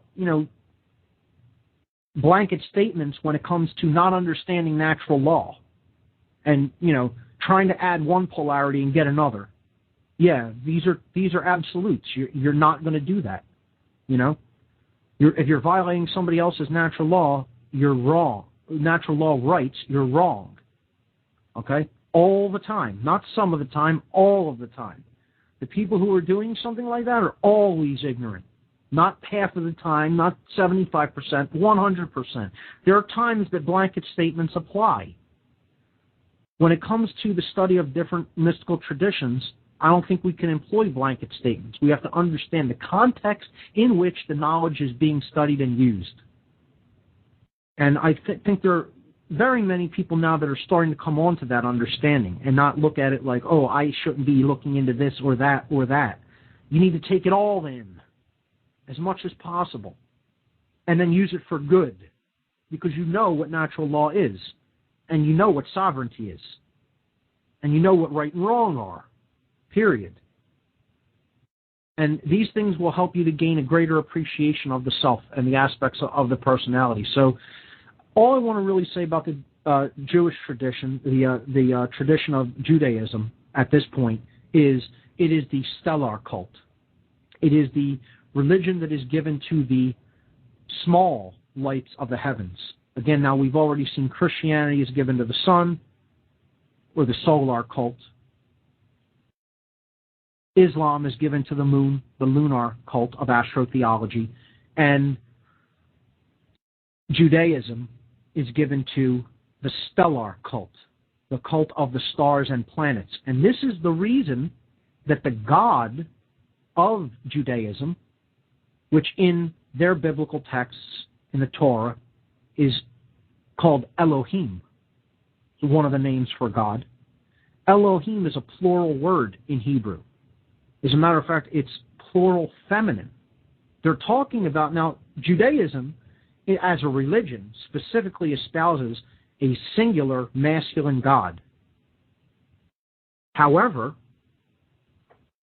the word for God in their religious text is Elohim, which is feminine plural. And the reason for this is it is the astrotheological gods that this religion is given to are a myriad of stars in the heavens and the planets that can be seen with the naked eye. These are the gods of the Judaic religion. There isn't actually one. As a matter of fact, the whole idea of monotheism doesn't really specifically apply to Judaism. People think, oh, it's a monotheistic religion. Judaism is a religion in which one God is chosen out of many that were originally believed in by the original tenets of this religion, the original priests of this priest class of this religion, I should say. Okay? In their original teachings, it was taught that they believed in and they worshipped one God out of many that were believed in. So it wasn't that they thought that there was only one God. This is how it comes down to us in modern terminology. But they actually, it was a pantheistic religion as far as that they believed that there was more gods than just one, but they chose one specific God out of the many that they felt to exist. Okay? That's the way that it has come down to us as a monotheistic religion.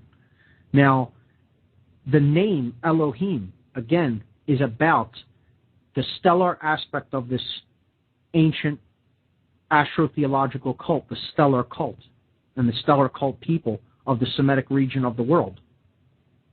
So that's the reason that this word Elohim is pluralized, because that's what it's ultimately really referring to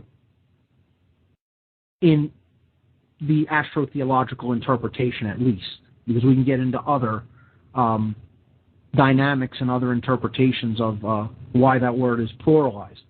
But again, we have to look at also that Saturn is one of the main gods of this religion. This is a Saturnian-based religion in addition to being the star-based religion. And just, I mean, as simple as it gets, folks, it's right in front of us. The symbol of this religion is a star. I mean, right in front of us. The cross of the zodiac is the symbol of Christianity. The moon is the symbol of Islam. And the star is the symbol of Judaism. It's right in their symbols. How much more in your face does it need to be, is what I want to know. Right in the very symbols. The stellar cult has the star on it's stamped as the symbol of its religion. The lunar cult, the symbol that is given to that religion is the moon. And the cross, which we talked about the importance of the symbol of the cross when it comes to understanding the movement and story of the sun as the ancients told it and saw it, visually depicted it, is given to the religion of Christianity, which is the solar-based religion. It's right in the symbols, out in the open. And still people will debate that this is the origin of religion, that astrotheology has anything to do with it. Saturn being, the god of the planetary system as this stellar cult saw it, because it's the farthest body that can be seen with the naked eye. And hence, its orbit contained all the rest, and therefore it was the father of the planets. Okay? It had the widest range, I guess you could say, that it took all the other planets into account in its big ring, in its arc, okay, its orbit. And they called the planet El, which means God. They called Saturn El. E-L. From this term we get the word elite. From this term we get the word elder. Okay? Followers of this Saturnian-based cult. Okay? It's a derivative of light. We get the word illuminated from it. Okay? And again, there's something to the bringing together of these symbols, too. You know, the upward-pointing triangle called the blade, masculine energy. The downward-pointing triangle called the chalice, the feminine energy. These are archetypal symbols. Bringing them together, we get the seal of Solomon, the sun and the moon. So I'm going to talk about the principle of correspondence to start out with next week, to lay out this earth-brain theory, okay? And it'll be a controversial one. Hopefully we'll get more callers. I have a couple of callers on the line. I have one caller on the line. I'm going to go to him now. We'll wrap up the show with a call and, talk about a few things going out, but I'll save getting into this principle of correspondence for next week. Brought up a whole lot of things on the show tonight.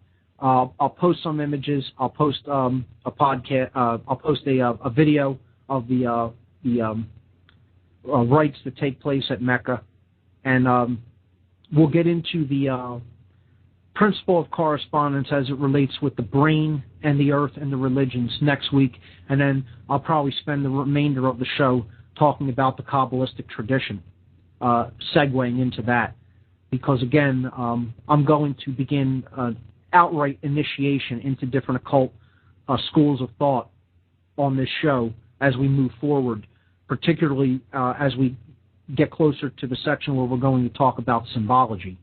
And in that section, I want to lay out some things on Kabbalah before we do that, and then on that section, I'm going to delve heavily into Freemasonry.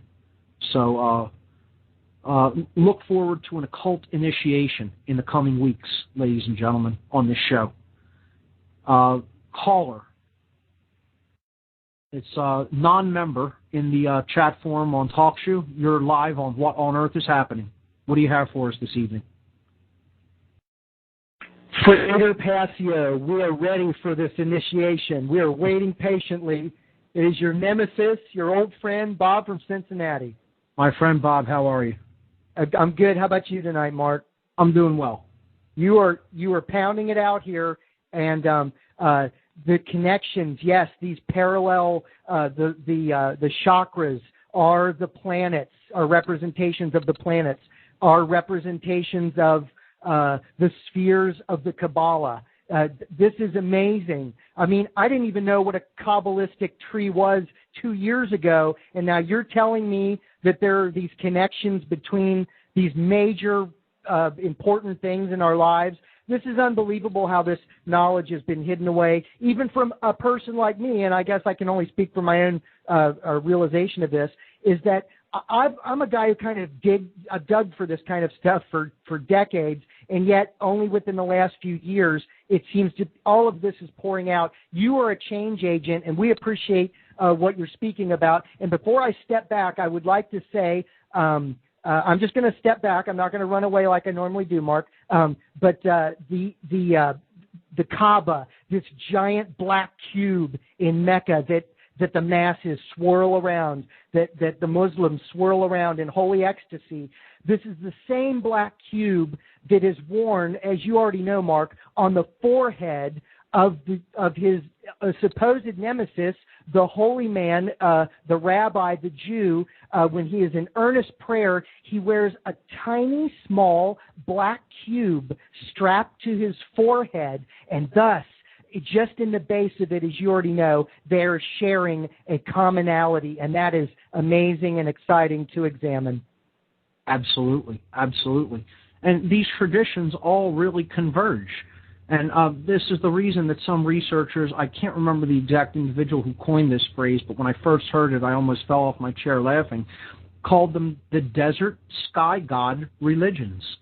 That's what these all are, because they all ultimately come from the same basic region of the world. Okay, you have Egypt, you have the Semitic region, you have Babylonia, you have Turkey and Saudi Arabia and Iran, Iraq, etc. Okay, particularly Iraq because that was where Samaria was.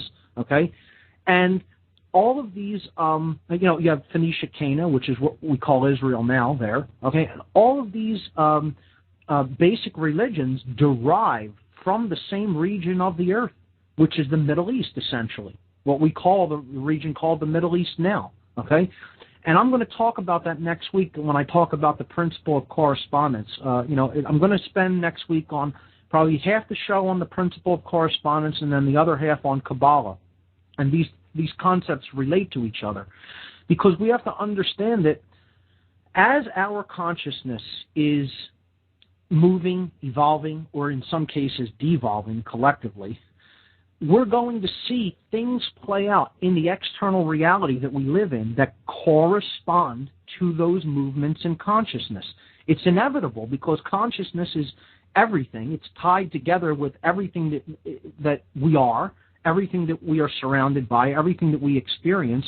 And I'm going to hopefully, my intention here is to get people to look at, as happens with the very small, will be reflected in the large pattern, the very large pattern that we see play out. And that's the model that I'm going to lay out. For those who have seen my video, they've seen this and are familiar with it, but I'm going to do my best to try to break it down in symbols and words next week on the air, and I think people will get a lot of it if they follow what I'm saying and kind of contemplate it. Again, you don't need to concentrate on it. You don't need to meditate it. Just contemplate it. That's what I asked. So, Bob, I want to thank you for bringing up great points as always, and I'm glad that you're enjoying it and looking forward to looking deeper into some of these occult traditions because, yes. Well, no, and I agree. And Mark, thank you again. Ridiculous that I say it again, but you're explaining things to the majority of us out here, and we appreciate it. I'll be honest, Mark, you were the first person before and since that introduced to me, and I think this is very important if one is to understand Hermeticism and the profundity or the profoundness of it. I'm misspeaking, and I apologize, guys. But anyway, the Temple of Solomon, this is not, see, up to this point, even now, they're trying to convince people this is a physical structure, and maybe it was, and I won't, that's not my pose here, my point here. What I'm posing or putting out here is that Mark was the first and only person to share with us that the Temple of Solomon is consciousness, is a construct of consciousness. And that, oh my God, that is a game changer, Mark. Thanks for putting it out there. Thank you, sir. Have a wonderful evening, Mark. The Temple of Solomon, as the kingdom of heaven, is within. That's a great way to end the show, ladies and gentlemen. That's pretty much all we have time for. We got about 20 seconds, 30 seconds left in the show. I want to thank everybody for listening. Have a great New Year. Have a safe celebration on New Year's Eve. And tune in next Tuesday night, same time for our further explanation and further delving into religion. And we'll be looking at some deeper traditions as we just talked about. So once again, you've been listening to What on Earth is Happening. My website is whatonearthishappening.com. The network's website, the Intel Hub News Network. Thanks a lot, everybody. That's all we have time for this evening. Good night.